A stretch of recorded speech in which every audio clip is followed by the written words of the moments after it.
Hey guys, what's up? It's JPC Plays here, and I'm showing you guys my 2K26 Day 1 center build. It is a 6'10", 233-pound, 7-foot wingspan center. I would recommend putting at the power forward now that I've actually got to play with the build. Playing against 7'4s as 6'10 is just not very fun, although it is possible to beat them and actually have good games against them.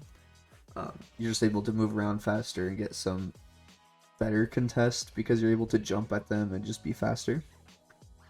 This is what it looks like right now, or what I started with. I would make some changes to this, but it's definitely very good the way it is right here. If you guys are planning on making a power forward slash center type of build, this build would be very good. Obviously, it's hard to compete with the 7'4s, but if you want a center that can take those 7'4s off the dribble and ISO, this build works very well. So obviously, I'm not planning for all my cap breakers yet. I'm guessing I'm gonna get around 15 to 20, just because I haven't been playing a whole lot after that first weekend of early access. I'm still the same starter or rookie 5 that I was during that weekend. Just haven't had time to play. That's why this video is coming out very late. Like all the clips you're seeing right now or all the clips you will be seeing of the 6'10 is when I'm like a 90 to 95. I'm now 99 with one other build. Now we'll start with the finishing. We're gonna go 81 close shot, 76 driving layup, 89 driving dunk, 81 standing dunk, and 79 post control.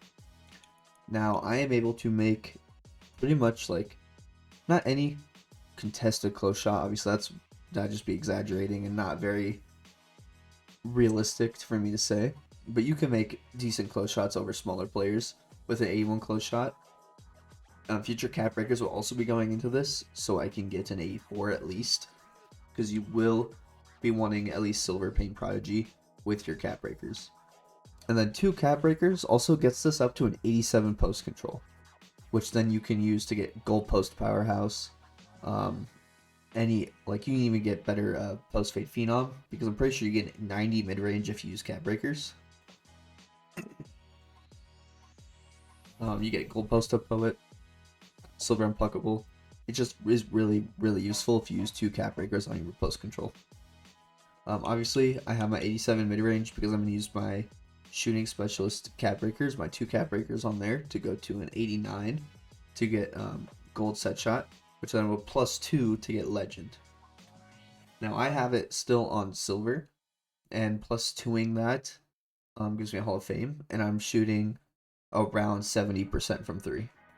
83 3-pointer is more than enough. I think if you were to go any higher than this, you're not going to see any crazy increase in your shooting, because you are able to make pretty much, I'm not going to say fading threes. I've made fading threes on the center with an 83 3-pointer, but it's not consistent. As long as you can time your shot though, you'll be able to hit almost anything.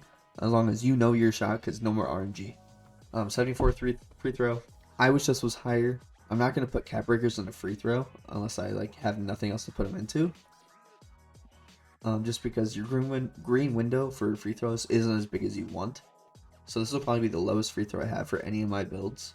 Then we have, for playmaking, we have a 76 pass accuracy, 77 ball handle, and 68 speed with ball.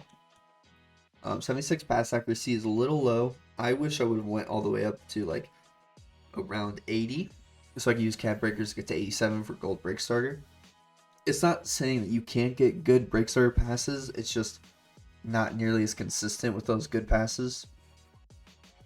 But if you're going to be playing the 4 and you're not going to be getting as much rebounds, I would very much understand if 76 would be perfect. It's definitely not bad. Now 77 ball handle, I would probably put this nowadays down to 75. I don't think strong handle is that good this year, but for the sake of this video, I'm just going to put it back on the 77. And then with defense, I wish it was a little bit higher. The 74 interior is what's going to get you bronze post lockdown and at least silver paint patroller. It does a job. It's not amazing. It's not bad by any means, but if you could find a way to get that higher, I would try.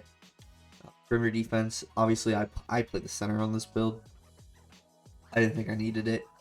Looking back, I would put perimeter defense on it so I could get at least challenger, because contesting these 7-4s and anything taller than that is insanely hard to do. So I would probably invest in that with later cab breakers, or just switching up some ball handle or something. Just something you can do to try to get that higher. I don't go for steals as much as I probably should.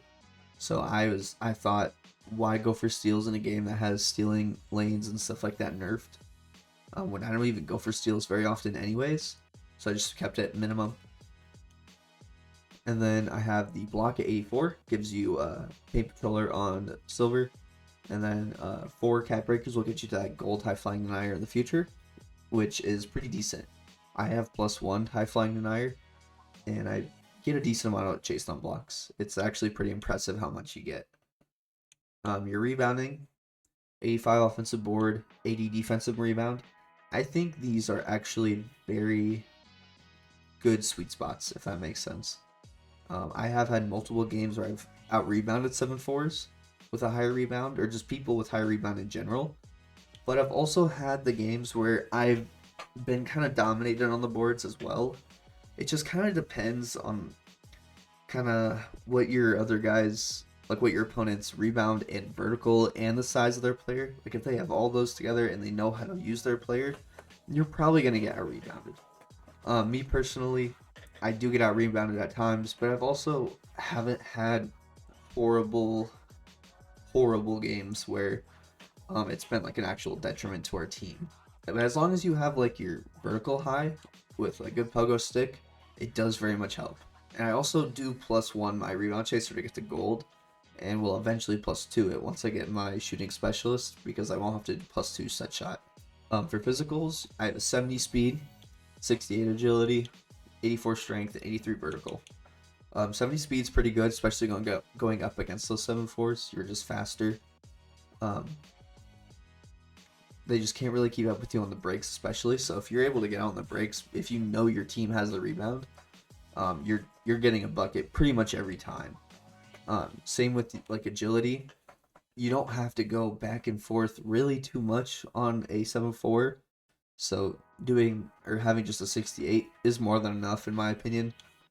84 strength is pretty decent. I would try to get it up to at least an 85 or 86.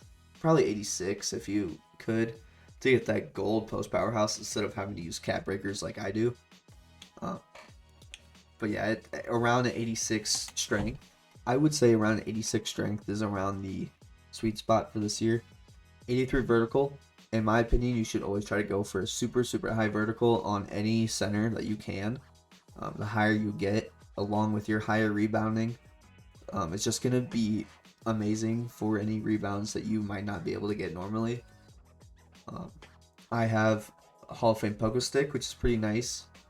And then it also helps with like putbacks and easy stuff like that. It really just does make you feel like you jump really high for a 6'10". I know that's not really Demarcus Cousins, but I mean, it's not supposed to play exactly like him. It's just modeled after him. So that is pretty much the build. Your like key badges that you really get are like gonna be your set shot. You're gonna be able to shoot as a center, which is always a plus for your team. Being able to hit fadeaways. Fadeaways are pretty broken this year, especially if you rhythm shoot. I rhythm shoot and I feel like I can make most fadeaways pretty easily. Shifty shooter, I also +1 that to get to gold, and I might +2 it in the future to get to Hall of Fame. Shifty shooter is really good, especially on a 6'10". Lightning launch I also +2. Every once in a while I +2 +2 set shot instead of lightning launch. But I've come to find out that gold lightning launch on a 6'10" is kind of broken. So I would do that over and over again if I had the chance to restart and start from the beginning. But that's pretty much it. The build name is going to be a versatile scoring cleaner crasher, versatile scoring crasher. The only weakness it has is easily scored on in the paint. It's not. It's just interior defense isn't that insane. But you get the shades of Demarcus Cousins, Joel Embiid, and Domantas Sabonis. We get the Demarcus Cousins shade. That's what I was really looking for. And I am going to now play clips for you guys of some highlights that I have. The first highlight, or first little clip, will be of me getting my first triple-double of the year. And then the other one will be me playing once against another 6'10", 6'9", something like that. Basically just to show off this build can do pretty much anything. Alright guys, that's going to be it for me. I'm going to play those clips. Please don't forget to like and subscribe. And I will see you guys next time. Peace.